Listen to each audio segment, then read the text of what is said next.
Hello children, myself Shaina Rashid. I welcome you all to our Caliber tutorial. Today we are going to do the chemistry chapter, periodic classification of element.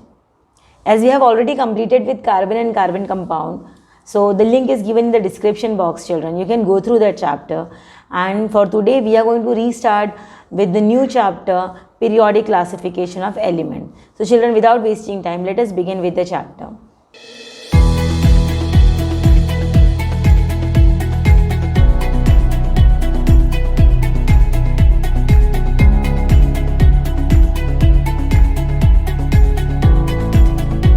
So first of all, what is the name of the chapter children? Periodic classification of elements. So what are elements? सबसे पहले तो हमें ये पता होना चाहिए कि everything is made up of tiny particles called as an atom. तो सबको पता है कि everything is made up of tiny particles called as an atom, और उसी को हम लोग मैटर या फिर सब्सटेंस बोलते हैं. ठीक है. और चिल्ड्रन, जब हम सब्सटेंस की बात करते हैं तो मैटर इज़ फर्दर, जो हमने लोअर स्टैंडर्ड में पढ़ा है, matter children is further classified into solid, liquid and gaseous state. Correct. So what are the different types of matter children? Solid, liquid and gaseous state. Then what is given here? What are the different types of element? What are element children? Element is something which is made up of one type of atom. Everything in the world, every substance is made up of tiny particles called as an atom. Many atoms combine to give you an element children. So what are element? Made up of same type of atom. For example, carbon. Carbon जिससे बना है वो एक ही type of atom से बना है. Hydrogen, oxygen, nitrogen. तो this are children various type of atom. तो जब हमने लोअर स्टैंडर्ड में थोड़ा 7th 8th पर हम जब गए स्टैंडर्ड में, तो हमने पढ़ा था types of element. Types of element में क्या आता है चिल्ड्रन? मेटल्स आ जाता है, नॉन मेटल्स आता है ना. ये सारी चीज़ें हमने पढ़ी थी फर्दर क्लासिफिकेशन में, और मेटेलॉइड्स पढ़ा था. ऑलराइट. उसके बाद children, what is written here in the question recall में? What are the smallest particle of matter called? अभी मैंने बताया atom. Atom is the smallest particle of any matter. तो atom is the smallest particle, the tiniest particle of any substances. All right. In question number 4 क्या दिया है children? What is the difference between molecules of element and compound? तो children, जब आप element की बात करते हो, जैसे हाइड्रोजन, ऑक्सीजन, नाइट्रोजन, ये एलिमेंट है children. It is made up of only one type of atom. जैसे अब ये ऑक्सीजन का एलिमेंट है, ऑक्सीजन का एटम है. सपोज ये वाला नाइट्रोजन का एटम है. ठीक है. So hydrogen element, oxygen is an element, nitrogen is an element. तो उसके जो एटम है चिल्ड्रन वो एक ही टाइप से बने हैं. जब आप कंपाउंड की बात करो चिल्ड्रन, जैसे कि एग्जांपल ले लो H2O. जो children H2O is a compound, तो इधर पे आप देख सकते हो it is made up of 2 different types of atom. 2 atom of hydrogen and 1 atom of oxygen gives you 1 molecule of water, right? तो H2O चिल्ड्रन एक कंपाउंड है मेड अप ऑफ 2 और मोर एलिमेंट. करेक्ट. तो यहाँ पर आप देख सकते हो हाइड्रोजन एटम, जैसे अगर H2O को मैं लिखूँ सिम्बॉलिकली, तो ये आपका हाइड्रोजन एटम हो गया चिल्ड्रन, प्लस यहाँ पर ये आपका ऑक्सीजन एटम हो गया. ठीक है. तो it is made up of 2 different types of atom, जो कि बोला जाता है कंपाउंड. ठीक है. तो यहाँ पर children you need to be very much familiar. Elements are made up of same type of atom. How many elements were discovered? So total आज तक चिल्ड्रन यहाँ पर क्या लिखा है? Classification of element. तो चिल्ड्रन ये जो लेसन है ये किस पर बेस है? ये क्लासिफिकेशन पर बेस है. क्लासीफाई मतलब क्या? अगर हम लोगों ने जब तक चीज़ें सॉर्ट नहीं की, क्लासीफाई नहीं की, तो चिल्ड्रन हमें उसको पढ़ने में बहुत दिक्कत आएगी.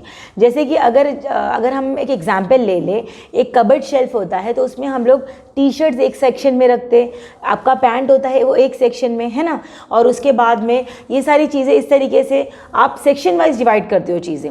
इससे क्या होता है? आपकी सॉर्टिंग ईजी हो जाती है, आप चीज़ों को कैटेगराइज करते हो. अगर आप बैग में आपकी बुक्स भी डालते हो चिल्ड्रन, तो आप उसको भी कैटेगराइज करते हो. लॉन्ग बुक एक तरफ डालते हो, शॉर्ट बुक्स एक तरफ डालते हो, और उससे छोटी नोटबुक होती है वो एक तरफ डालते हो. इस तरीके से चिल्ड्रन हम लोग चीज़ों को क्लासीफाई करते हैं. इससे क्या बेनिफिट होता है? इससे हमें ये मिलता है कि हमें बहुत ईजीली चीज़ें मिल जाती है. So first of all it is very easy to understand, और it is easy to get the thing. So this is what we are going to study in this chapter, how the various scientists and the chemists, they worked hard, they did the experiment so that we can sort, we can classify everything in a particular manner so that we can study. All right. So need of the classification से क्या हो जाता है children? It is easy to understand, easy to learn the different types of element present. 118 element है. जैसे अगर alphabet आप ले लो, तो अल्फ़ाबेट भी एक प्रॉपर कैटेगराइज था. अल्फ़ाबेट ए, उसके बाद ही बी आता है, फिर सी आता है। तो चिल्ड्रन यहाँ पर ये बेस आप समझ के लो कि क्लासिफिकेशन से क्या हो जाता है, पढ़ना, अंडरस्टैंडिंग करना, सॉर्ट करना आसान हो जाता है चिल्ड्रन। तो यहाँ पर क्या लिखा, we have learned in the previous standard that all the atoms of an element are of only one type of atom, ये भी मैंने बताया। अभी तक कितने एलिमेंट्स डिस्कवर हुए चिल्ड्रन, टोटल 118 एलिमेंट डिस्कवर हुए। तो अभी आप बताओ टोटल 118 एलिमेंट को क्या हम याद रख सकते? Is it possible to remember all the 118 elements children की, और उसकी प्रॉपर्टीज़, उसका पूरा एटॉमिक मास, एटॉमिक नंबर हम कैसे याद रखें? दैट इज़ कि we are doing the classification here, the chemist has done certain kind of classification, ताकि हम ये सब चीज़ों को अच्छे से याद कर सकें। तो चिल्ड्रन यहाँ पर पहला पॉइंट आ जाता है कि today 118 element are known to the scientific world, however around year 1800 only 30 element were known. यानी अगर पुरानी बात ले ले तो 30 एलिमेंट ही डिस्कवर हुआ था। धीरे धीरे चिल्ड्रन आज तक का 118 एलिमेंट डिस्कवर हुआ है, और भी साइंटिस्ट यहाँ पर डिस्कवरी चालू है, ठीक है। So more number of element were discovered in the course of time. तो अब इतने सारे एलिमेंट को कैसे याद रखें, किस तरीके से क्लासीफाई करें? कुछ मेटल्स है, कुछ नॉन मेटल्स है, कुछ मेटलॉइड्स है, कुछ सॉलिड है, कुछ लिक्विड है, कुछ गैसेज है। तो चिल्ड्रन यहाँ पर हमने देखो, जो हमने लोअर स्टैंडर्ड में पढ़ा था, you know that in the initial classification of element were classified into groups of metals and non metal. शुरुआत में थोड़े कम एलिमेंट थे, तो हमने जो कैटेगराइज किया था वो क्या था, सॉलिड था, लिक्विड था, गैसेज था। धीरे धीरे और भी मेटल आए, तो डिवीजन कैसे हुआ, मेटल्स हुआ, नॉन मेटल्स हुआ और मेटलॉइड्स हुआ, ठीक है। Later on another class of element were called as metalloid. ये सारी चीज़ें डिस्कवर हुई।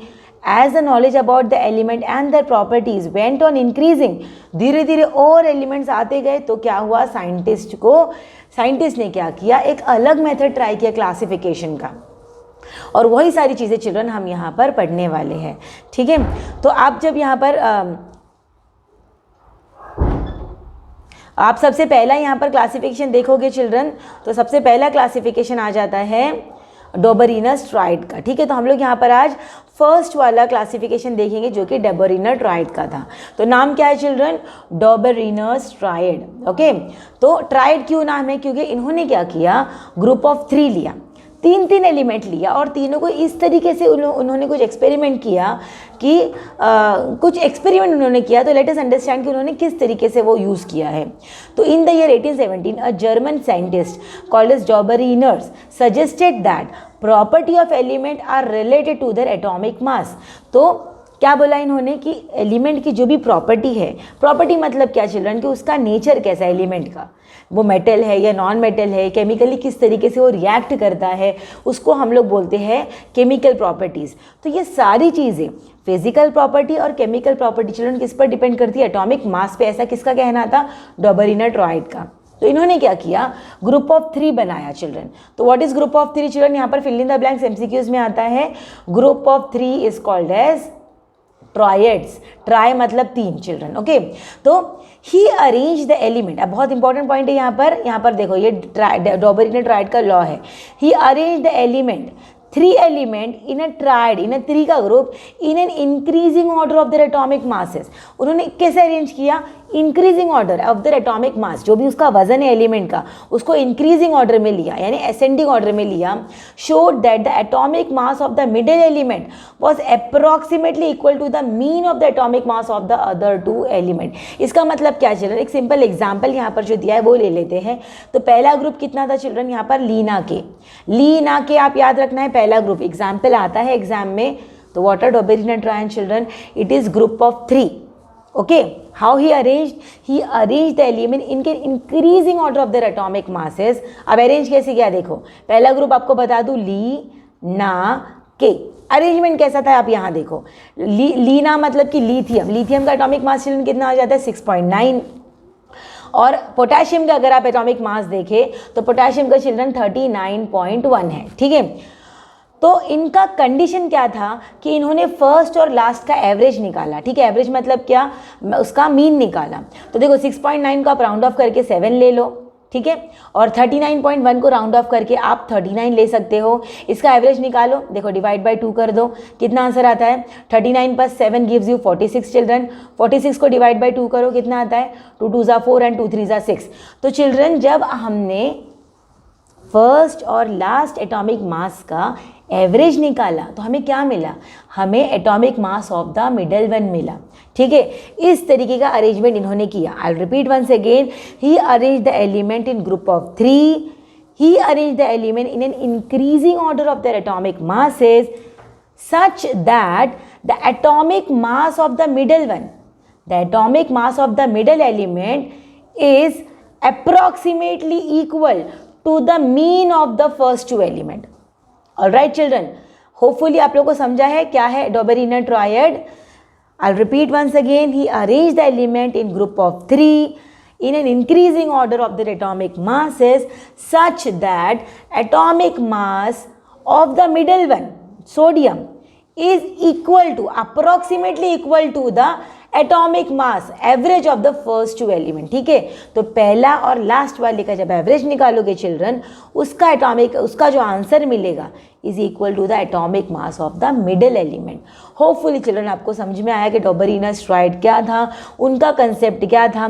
लेकिन अब प्रॉब्लम क्या हुआ कि उन्होंने पहले 3 का तो कर दिया, उनको देखो सोडियम का एटॉमिक मास मिल गया। ठीक है, अगर कैल्शियम सेकेंड वाला ग्रुप देखें तो कैल्शियम, स्ट्रोटियम एंड बेरियम है। इसका जब कैलकुलेशन किया तो 88.7 था जो कि स्ट्रोटियम का था। ठीक है, इस तरीके से चिल्ड्रन क्लोरीन, ब्रोमीन और आयोडीन का यूज़ किया। तो यहाँ पर इनको देख सकते हो कि ब्रोमीन का यानी मिडल वन, पहले सोडियम का मिला, फिर स्ट्रोटियम का मिला और फिर ब्रोमीन का मिला। तो इस तरीके से चिल्ड्रन, पर इन्होंने जैसे जैसे ये आगे बढ़े, ऑल द नोन एलिमेंट जितना भी था could not be classified into Dobereiner triad. जितने भी उस वक्त के नोन एलिमेंट थे चिल्ड्रन, उन्होंने ये ग्रुप का कंसिडर, ये जो एक्सपेरिमेंट उन्होंने ट्राई किया तो लेकिन वो सब नहीं कर पाए। सिर्फ इन्होंने ऑलमोस्ट अप्रॉक्सीमेटली कुछ 12 कुछ एलिमेंट उन्होंने कर पाए ये वाले इसमें, यानी 3-3 के ग्रुप के 12 एलिमेंट थे जो इस कंडीशन में फिट हो रहे थे। उसके बाद के एलिमेंट चिल्ड्रन ये कंडीशन सेटिस्फाई नहीं कर रहे थे।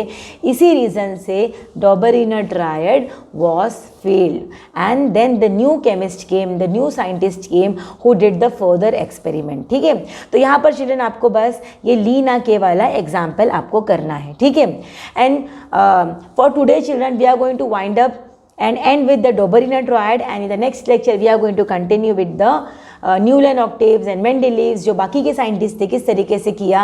तो do continue watch subscribe our channel and hopefully you understood this children. If you have any doubt you kindly comment below.